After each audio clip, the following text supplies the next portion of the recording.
இன்றைக்கு பொது காலத்தின் 15ஆம் வாரம் ஜூலை மாதம் 16ஆம் தேதி செவ்வாய்க்கிழமை. இன்று கார்மல் மலை புனித கன்னி மரியாளுடைய பெருவிழா. இன்று தேவன் நமக்கு தரும் ஜீவ நீரூற்றான இறை வார்த்தைகள் புனித மத்தேயு எழுதிய நற்செய்தி இயல் 11 இறை வார்த்தைகள் 20 24 முடிய. அக்காலத்தில் இயேசு வல்ல செயல்கள் பல நிகழ்த்திய நகரங்கள் மனம் மாறவில்லை. எனவே அவர் அவற்றை கண்டிக்கத் தொடங்கினார். கொரோசி நகரே, ஐயோ உனக்கு கேடு! பெத்சாய்தா நகரே, ஐயோ உனக்கு கேடு! ஏனெனில் உங்களிடையே செய்யப்பட்ட வல்ல செயல்கள் தீர் சீதோன் நகரங்களில் செய்யப்பட்டிருந்தால் அங்குள்ள மக்கள் முன்பே சாக்கு உடை உடுத்தி சாம்பல் பூசி மனம் மாறியிருப்பர். தீர்ப்பு நாளில் தீருக்கும் சீதோனுக்கும் கிடைக்கும் தண்டனையை விட உங்களுக்கு கிடைக்கும் தண்டனை கடினமாகவே இருக்கும் என நான் உங்களுக்கு சொல்கிறேன். கப்பர்நாகுமே, நீ வானளவு உயர்த்தப்படுவாயோ இல்லை பாதாளம் வரை தாழ்த்தப்படுவாய். ஏனெனில் உன்னிடம் செய்யப்பட்ட வல்ல செயல்கள் சோதோமில் செய்யப்பட்டிருந்தால் அது இன்று வரை நிலைத்திருக்குமே. தீர்ப்பு நாளில் சோதோமுக்கும் கிடைக்கும் தண்டனை விட உனக்கு கிடைக்கும் தண்டனை கடினமாகவே இருக்கும் என நான் உங்களுக்கு சொல்கிறேன் என்றார். ஆண்டவரின் அருள்வாக்கு. கிறிஸ்துவே மக்கு புகழ். எந்தன் உயிரே நீதான் இயேசுவே, உன்னை மட்டும் சுவாசிப்பேன். எந்தன் உயிரே நீதான் இயேசுவே, உன்னை மட்டும் சுவாசிப்பேன். நான் உன்னை மறந்தாலும் நீ என்னை மறவாமல், நான் உன்னை மறந்தாலும் நீ என்னை மறவாமல் என் மீது பாசம் கொண்டாய், என் நெஞ்சில் வாசம் செய்தாய். என் மீது பாசம் கொண்டாய், என் நெஞ்சில் வாசம் செய்தாய். எந்த உயிரே நீதான் இயேசுவே, உன்னை மட்டும் சுவாசிப்பேன்.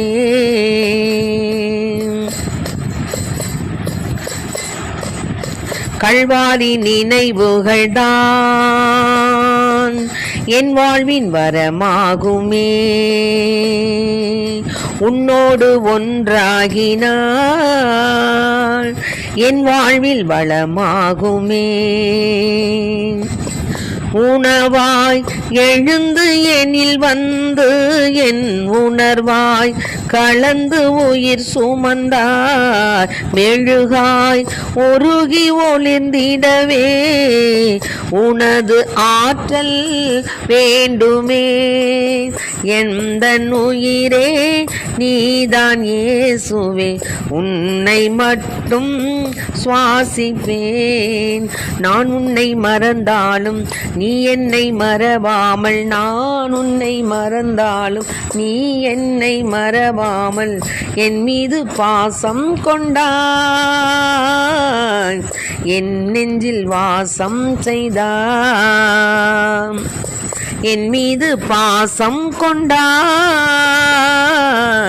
என் நெஞ்சில் வாசம் செய்தாய்.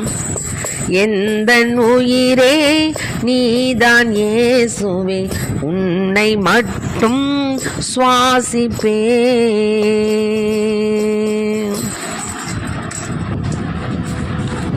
இன்றைக்கு நம் தேவன் தரும் ஜீவ நீரூற்றான இறை வார்த்தைகளை கேட்டோம். என்னன்னா, நம் மீது இரக்கமும் அன்பும் பரிவும் கொண்ட தேவன் இப்பொழுது நம்மை தண்டிக்கக்கூடிய நிலையில் இருக்கிறார். எப்போ தண்டிக்கிறாரு? அந்த காலத்தில் இயேசு பல வல்ல செயல்கள் நிகழ்த்திய நகரங்கள்லாம் மனம் மாறலை. இன்றைக்கு நாம் அப்படி தான் இருக்கிறோம். நம்முடைய வாழ்க்கையில் எவ்வளவோ அதிசயங்கள் அற்புதங்கள்லாம் நிகழ்த்துறார் ஆண்டவர். ஆனால் நம்ம தேமேன்னு இருக்கிறோம். ஆண்டவருக்கு பிரியமான காரியங்களை செய்வதில்லை, அசட்டையாக இருக்கிறோம். அதை தான் சொல்கிறார். நான் எவ்வளவோ அதிசயங்களும் அற்புதங்களும் செய்த நகரங்கள்லாம் மனம் மாறவே இல்லை. இந்த கொரோசின் நகருக்கு ஐயோ கேடுங்கிறார். ஏன்னா பெத்சாய்தா நகரே உனக்கும் தான். ஏன்னா உங்களிடத்துல நான் செய்த வல்ல செயல்களை அந்த தீர் சீதோ நகரத்தில் செஞ்சுருந்தா அந்த மக்கள் முன்னாடி என்ன செய்வாங்க? சாக்கு உடை உடுத்தி சாம்பல் பூசி மனம் மாறி இருப்பாங்க. தீர்ப்பு நாளில் தீருக்கும் சீதோனுக்கும் கிடைக்கும் தண்டனை விட உங்களுக்கு அதிகமாக கிடைக்குங்கிறாரு. ஆமாம், ஆனால் நாம் அறிந்தும் அறியாமலும் தெரிந்தும் தெரியாமலும் செய்த குற்றங்களை நாம் நினைவிலே வைத்து கொண்டு தேவனுக்கு பிரியமான காரியங்களை செய்யாதபடிக்கு நமக்கு அவருக்கு விரோதமான காரியங்களை செய்தோம்னா நிச்சயமாக நமக்கு தண்டனை உண்டு. இப்போ நிறையா பேர் என்ன செய்கிறாங்கன்னா, தகாத காரியங்கள் எல்லாத்தையும் செஞ்சுட்டு அதையே என்ன நியாயப்படுத்துகிறாங்க. அவங்க அப்படி செய்கிறாங்க, இவங்க அப்படி செய்கிறாங்க, அவங்கள விட நான் ரொம்ப செய்யலையே அப்படின்னு. அது தவறு. அவரவர் ஆன்மாக்களுக்கு அவரவர் தான்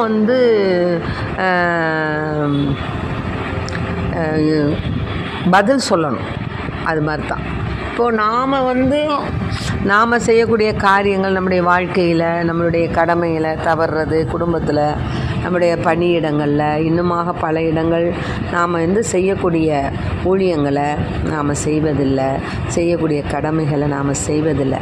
அதுக்கெல்லாம் நம்ம பதில் கொடுக்கணும். இந்த கொரோசி நகரில் வல்ல செயல்கள் ஆண்டவர் செய்தார். எவ்வளவோ அற்புதங்கள் செய்தார், அதிசயங்கள் செய்தார். எல்லாவற்றையும் பார்த்து கொண்டும் கேட்டுக்கொண்டு அனுபவித்து கொண்டும், ஆனால் அவங்க செய்கிறத தான் செஞ்சாங்க, சொல்கிறது தான் செஞ்சாங்க. அது மாதிரி தான் இப்போ நாம் இருக்கிறோம். நம்ம எவ்வளவோ உபதேசங்கள் கேட்குறோம், ஊழியக்காரங்க மூலமாக கேட்குறோம், திவ்ய பலி பூசை மூலமாக கேட்குறோம், எவ்வளவோ ஜப கூட்டத்தில் எவ்வளவோ நற்செய்தி வழியாகவும் கேட்குறோம். என்ன கேட்டாலும் நம்ம அப்படியே கல் மாதிரி இருக்கிறோமே தவிர அதுக்கு கொஞ்சம் கூட ரியாக்ஷன் கிடையாது. அதிலும் வேகமாக ஓடக்கூடிய இந்த உலகத்தில் நிறையா பிள்ளைங்களுக்கு தேவனுடைய அன்பை பற்றி தெரியலை, திருப்பலியை பற்றி தெரியலை, தேவனுடைய சட்டத்திட்டங்கள் தெரியலை, அவருடைய 10 கட்டளைகள் தெரியலை, எது நல்லது எது கெட்டது எப்படி நம்ம நடக்கணும் அப்படிங்கிறத கூட பிள்ளைங்களுக்கு சொல்லிக் கொடுக்கல பெற்றோர்கள். அவங்க உலகப்புறமான காரியங்களில் தான் மூழ்கி அதுக்கு தான் சொல்லிக் கொடுக்குறாங்களே தவிர ஆன்மபுரமான காரியங்கள் ஒரு ஜெபம் சொல்ல தெரியலை. அப்பொழுதெல்லாம் பார்த்திங்கன்னா அர்ச்சிய சிஸ்டர் சிலுவை அடையாளத்தினாலே சத்துருக்கடத்திலிருந்து ரட்சித்து கொள்ளும் எங்கள் சர்வேஸ்வரா பிதாவுடையும் சுதந்தையும் பரிசுத்தாவுடையும் நாமத்தினாலே ஆமன்னு சொல்லி கொடுப்பாங்க. எனக்கு சின்ன பிள்ளையாக இருக்கும்போதெல்லாம் எங்கள் அம்மா சிலுவையை அந்த கட்டை விரலை எடுத்து நெற்றியில் வரைஞ்சி அர்ச்சிஸ்ட சிலுவை அதை குறுக்கள் அடையாளத்தினாலே சத்துருக்களிடத்திலிருந்து ரட்சித்து கொள்ளும் எங்கள் சர்வேஸ்வரா பிதாவுக்கும் சுதனுக்கும் பரிசுத்தாவிக்கும் துதி உண்டாக கடவுது அப்படின்னு சொல்லி தருவாங்க. ஆனால் இப்போ அந்த மாதிரிலாம் மறை ஞான காரியங்கள் அதெல்லாம் சொல்லி கொடுக்கறதில்ல. ஜபமே தெரியல பிள்ளைங்களுக்கு. நிறையா பிள்ளைங்களுக்கு அருள் நிறை மாதிரியே அந்த ஜபம் தெரியல, கர்த்தர் கற்பித்த ஜபம் தெரியல, பாவசங்கீர்த்தனம் எப்படி செய்கிறதுனே தெரியல, பாவசங்கீர்த்தனம் எப்படி செய்கிறதுனே தெரியல. முதல்ல போய் நமக்கு தேவனிடத்தில் முட்டி போட்டு நாம் செய்த குற்றம் குறைகளெல்லாம் மனதில் கொண்டு அதற்காக மன்னிப்பு கேட்டு இறைவனிடம் அதெல்லாம் நினைவுபடுத்தி குருவானிடத்தில் போய் நம்ம சொல்லி அவரிடத்தில் பாவ மன்னிப்பு பெறுறோம். பாவ மன்னிப்புக்கு பெற்றதுக்கப்புறம் என் சர்வேஸ்வரா சுவாமி அந்த உத்தம மனசாம தெரியல நிறையா பிள்ளைங்களுக்கு. ஆகைய இப்படி கடவுளுக்கு பிரியமான காரியங்கள் செய்வதில் அசால்ட்டாக அசட்டியாக இருந்தோமானால் தேவன் நம்மீதும் அசால்ட்டாக அசட்டியாக தான் இருப்பார். நம்ம போனோம்னா யாருப்பா உனக்கு தெரியாதுன்னுடுவார். ஆகவே பிரியமான பிள்ளைகளே, பெற்றோர்களே, ஞான பெற்றோர்களே, நீங்கள் உங்கள் குழந்தைகளுக்கு எப்படி ஜெபம் சொல்லணுங்கிறத முதல்ல சொல்லிக் கொடுங்க. அப்புறம் திருப்பலியில் எப்படி பங்கு பெறணும், திருப்பலியில் முக்கியமான நேரங்கள் என்ன, அதாவது எழுந்தேற்ற நேரம் நடந்துக்கிட்டு இருக்கோம், பிள்ளைங்க விளையாடிட்டு இருக்கோம். ஏன்னா அந்த எழுந்தேற்ற நேரத்தினுடைய புனிதத்துவம் தெரியலை, அதை நம்ம சொல்லிக் கொடுக்கணும். அந்த எழுந்தேற்ற நேரத்தில் சர்வலோக வல்லவர் பரலோகத்தில் இருப்பது போல சகல சமணசுகள் அவரை ஸ்துதித்து போற்றி தூயவர் தூயவர் தூயவர் என்று பாட தேவதாய் சகல புனிதர்கள் விண்ணில் இருக்கும் பிதாவானவர் எல்லோரும் இறங்கி வந்து அந்த பீடத்தில் நிற்கிறாங்கங்கிறத நம்ம சொல்லணும். அப்படி சொன்னோம்னா அந்த பிள்ளைக்கு பயம் வரும், பக்தி வரும். நாம் அப்படி சொல்கிறது கிடையாது. நாமளே முதல்ல வந்து எழுந்தேற்ற நேரத்தில் அசால்ட்டாக இருக்கிறது, அது மாதிரி இருக்கக்கூடாது. எழுந்தேற்ற நேரத்தில் தேவன் உண்மையாகவே உயிரும் உத்தானவுமாக எழுந்தருள் இருக்கிறார். அந்த அப்பரச துண்டில் அந்த அந்த அந்த கோதுமை ரச துண்டில் உயிரோடு இருக்கிறார்.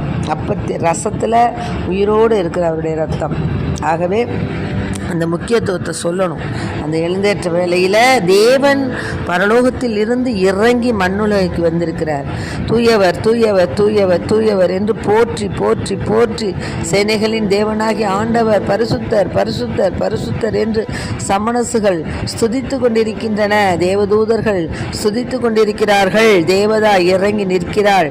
சகல புனிதர்கள் இறங்கி நிற்கிறார்கள். பிதாவானவர் மகிமை கொண்டிருக்கிறார். தூய ஆவியானவர் அபிஷேகப்படுத்தி கொண்டிருக்கிறார் என்று நம்ம எடுத்து சொல்லணும். இன்றிலிராது இதை கேட்டுக்கொண்டிருக்க அன்பார்ந்த பிள்ளைகளை, இன்று முதலாவது உங்கள் குழந்தைகளுக்கு, உங்களுடைய ஞான குழந்தைகளுக்கு, நீங்கள் உங்களிடத்தில் ஒப்படைக்கப்பட்ட குழந்தைகளுக்கு, அக்கம் பக்கம் உள்ள குழந்தைகளுக்கு திருப்பலினுடைய மேன்மை, பாவ சங்கீர்த்தனத்தினுடைய முக்கியத்துவம், அதில் சொல்லக்கூடிய ஜபங்கள், இதெல்லாம் தெளிவாக பிள்ளைங்கள் சொல்லும்படியாக நீங்கள் அவர்களுக்கு பயிற்சி கொடுக்க வேண்டும். இதுதான் முக்கியம். ஆகவே அன்பு பிள்ளைகளே, ஞானத்தின் ஆவியை பெற்றவர்களாய், தேவனுக்கு ஏற்புடைய பிள்ளைகளாய், அந்த கொரோசின் அந்த பெத்சாய்தா நகருக்கு ஏற்பட்ட தண்டனை நம்மீது விழாதபடிக்கு, நம் மீதும் நம் பிள்ளைகள் மீது விழாதபடிக்கு நாம் நம்மை பாதுகாத்து கொள்ள வேண்டும். சாம்பல் பூசி சாக்கு உடைனா என்ன? நம்ம கடினமாக நாம் செய்த பாவங்களுக்காக மன்னிப்பு கேட்க வேண்டும். நொறுங்குண்ட மனதுடையவராய் மன்னிப்பு கேட்கணும். மன்னிப்பு கேட்டு தேவனிடத்தில் நாம் வந்து நம்முடைய பாவங்களை அறிக்கையிடணும். பாதாள வரை தாழ்த்தப்படுவாய், ஏனெனில் உன்னிடம் செய்யப்பட்ட வல்ல செயல்கள் சோதோமில் செய்யப்பட்டிருந்தால் அது இன்று வரை நிலைத்திருக்குமே. தீர்ப்பு நாளில் சோதோமுக்கு கிடைக்கும் தண்டனையை விட உனக்கு கிடைக்கும் தண்டனை கடினமாகவே இருக்கும் என்று சொல்கிறார். ஆகவே அந்த தண்டனை தீர்ப்பு நம் மீது விழாதபடிக்கு, நம் பிள்ளைகள் மீது விழாதபடிக்கு, நம் பேர குழந்தைகள் மீது விழாதபடிக்கு நாம் எச்சரிக்கையாக இருப்போம்.